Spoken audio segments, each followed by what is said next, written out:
नमस्कार, G capital में आपका स्वागत है।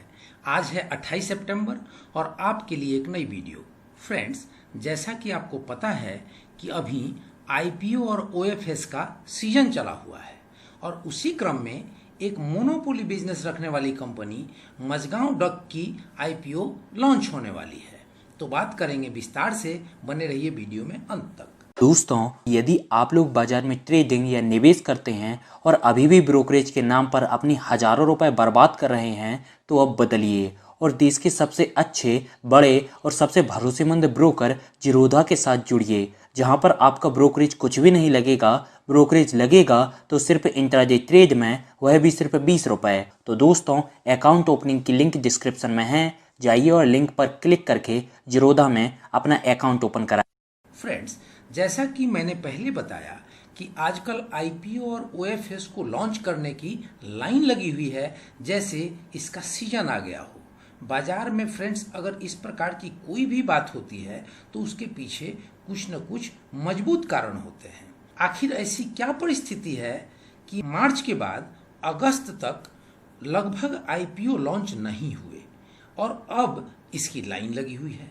तो फ्रेंड्स, इसके पीछे कोई ना कोई मजबूत कारण अवश्य होता है।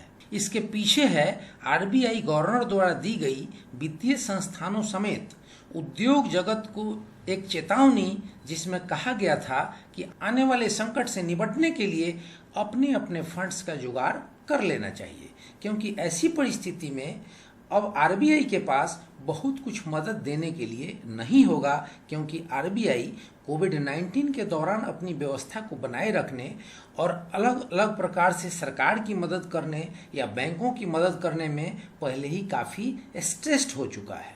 फ्रेंड्स, अब इस स्थिति को एक एग्जाम्पल से आप ऐसे समझ सकते हैं कि जब हम किसी ऐसे सफ़र पर निकलते हैं जो अनजान हो और जिसमें फ्यूल पंप की दूरी की जानकारी नहीं होती कि पेट्रोल पंप या डीजल पंप हमें कितने दूरों के बाद मिलेगा और इसकी दूरी क्या हो सकती है, या रास्ता में ढाबे का पता नहीं होता, जो खाने पीने का भी कोई इंतजाम सही मिलेगा या नहीं मिलेगा।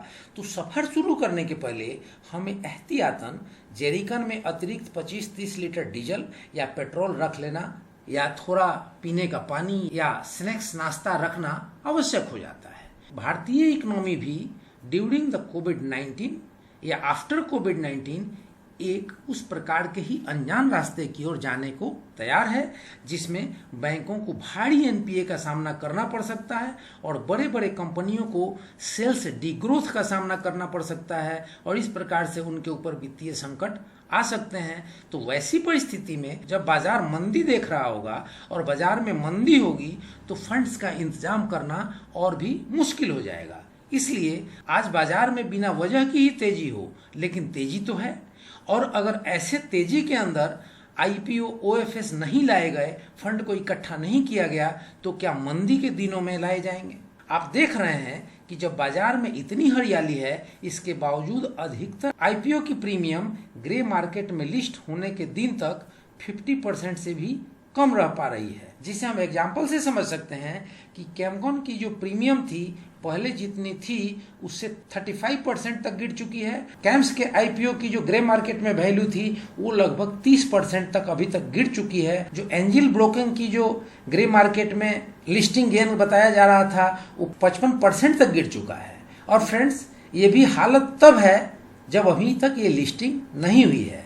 और फ्रेंड्स, जब तक ये लिस्टिंग होगी तो अगर ऐसा ही हाल रहा तो हो सकता है कि लिस्टिंग गेन कम हो जाए, और यह भी हो सकता है कि जिस उम्मीद पर हमने पैसे लगा रखे हैं उस उम्मीद के अनुसार इन आईपीओ का प्रदर्शन नहीं हो और हमें हो सकता है कि नुकसान का भी सामना करना पड़े। तो फ्रेंड्स, ये रही आईपीओ क्यों आया है या इसमें निवेश करने वाले को कितना फायदा होने वाला है, उससे रिलेटेड जानकारी। फ्रेंड्स, अक्टूबर तक लगभग अधिकतर आईपीओ ओएफएस आ जाने के संकेत हैं, जिसके बाद नवंबर से मंदी होने का एक्सपेक्टेशन माना जा रहा है।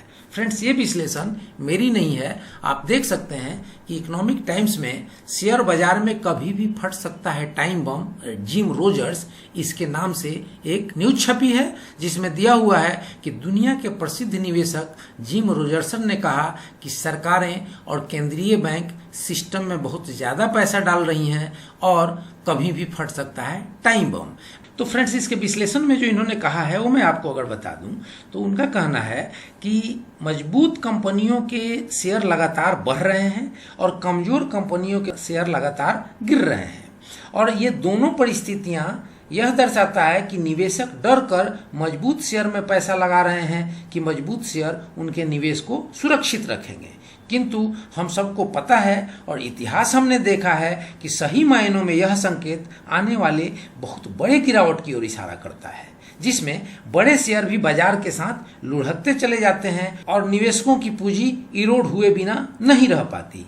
जिम रोजर्सन का यह भी कहना है कि मैं निवेशकों को बाजार का इतिहास पढ़ने का सलाह देता हूं। तो फ्रेंड्स, उसके बारे में यहाँ एक डिटेल आपको देखें जिसमें दिया हुआ है कि अभी बाजार में ऐसी ही स्थिति है। यह इस बात का संकेत है कि बाजार की यह तेजी पुरानी पड़ रही है। बाजार में मंदी का अगला दौर शुरू होने पर कई शेयरों में बड़ी गिरावट आने के आसार है। उनका खास करके यह मानना है कि टेक्नोलॉजी शेयरों में टाइम बम कभी भी फट सकता है। तो फ्रेंड्स, यह रही जिम रोजर्स की एक विश्लेषण जो इकोनॉमिक टाइम्स में छपी हुई है। अब फ्रेंड्स, ऐसी परिस्थिति में हमें क्या करना चाहिए? तो मेरे तरफ से पहला सुझाव यह होगा कि किसी भी आईपीओ में निवेश करने से पहले खूब ठीक से उस कंपनी के कारोबार और उस कंपनी की कौन सी प्रतिस्पर्धा वाली कंपनियां हैं उनको भी समझ लें और बाजार में आने वाली परिस्थितियों को भी समझ लें। ऐसा ना हो कि एसबीआई क्रेडिट कार्ड की तरह बाजार में पहले तो उसके लिए बहुत हाइप क्रिएट हो और लिस्टिंग के टाइम आपकी आईपीओ भी डिस्काउंट पर लिस्ट हो जाए। तो दूसरी महत्वपूर्ण बात यह होगी कि ऐसी परिस्थिति में प्राइवेट कंपनियों के आईपीओ से प्रायः हमें बचना चाहिए, क्योंकि ये अपने आने से पहले ही मीडिया के माध्यम से अपने अनुकूल माहौल गर्म कर लेती हैं।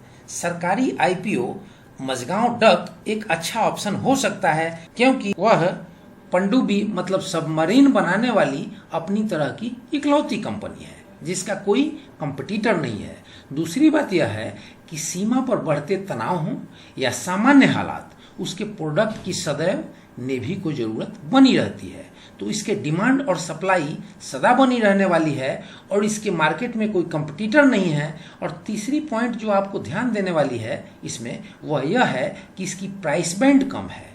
डिटेल्स के लिए अगर इकोनॉमिक टाइम्स में छपी खबर को देखें तो आप यहाँ देख पा रहे हैं जिसमें शीर्षक है कि यूटीआई, मझगांव डॉक और लिखिता के आईपीओ के बारे में ग्रे मार्केट से मिल रहे हैं कैसे संकेत। तो इसमें लास्ट में दिया हुआ है डिटेल मझगांव डॉक के बारे में, जिसमें लिख रहा है कि मझगांव डॉक शिप बिल्डर्स के इश्यू भी 29 नवंबर को खुलने वाला है। तो फ्रेंड्स, ये जितने हाइप क्रिएट किए जा रहे हैं वो अक्टूबर और नवंबर तक समाप्त हो जाने वाले हैं और यह आईपीओ लगभग नवंबर के अंत में आने वाला है, जिस समय हो सकता है कि मार्केट में कमजोरी आ जाए। तो यह इकलौती ऐसी कंपनी है जो भारतीय नौसेना के लिए विध्वंसक और पनडुब्बियां बनाती है। सरकार इस कंपनी की 15.17% हिस्सेदारी बेचकर 444 करोड़ रुपए जुटाना चाहती है। कंपनी ने 135 से 145 रुपए का इश्यू प्राइस रखा है, जबकि ग्रे मार्केट में इसके प्रीमियम 125 से 130 रुपए के बीच हैं, जो 90% से ऊपर है। डीलरों का यह भी मानना है यह आईपीओ अगली आईआरसीटीसी साबित हो सकती है, जिसमें कई गुना रिटर्न देने का दमखम है। तो फ्रेंड्स, इस सारे न्यूज को पढ़ने के बाद हमने ये देखा कि इसमें निवेश करना सबसे सुरक्षित होगा। क्यों? इसके पीछे कारण यह है कि जब यह आईपीओ आएगी उस समय तक अगर बाजार में गिरावट आ गई तो आप वैसे भी इसमें निवेश करने से अपनी पूंजी को बचा लेंगे, और स्थिति अगर नॉर्मल रही और मार्केट में कहीं ना कहीं से मजबूती दिखी तो आपके निवेश पर लगभग 90% तो विश्लेषकों का कहना है या डीलरों का कहना है, लेकिन इसमें उस समय तक अगर परिस्थितियां खराब भी रही तो कम से कम 50% तक की आपकी लिस्टिंग गेन तो मिल ही जानी चाहिए। तो फ्रेंड्स, ये रही मेरे तरफ से एक पीस ऑफ इन्फॉर्मेशन। अगर आपको मझगांव डक के आईपीओ से जुड़ी कोई व्यक्तिगत जानकारी चाहिए तो gcapitalnews@gmail.com पर मेल कर सकते हैं। और फ्रेंड्स, वीडियो अगर आपको पसंद आई हो तो कमेंट्स करें, लाइक शेयर सब्सक्राइब करें और बेल आइकन बटन प्रेस करना ना भूलें ताकि ऐसी इन्फॉर्मेटिव वीडियो सबसे पहले आप तक पहुंचे। जय हिंद, जय भारत।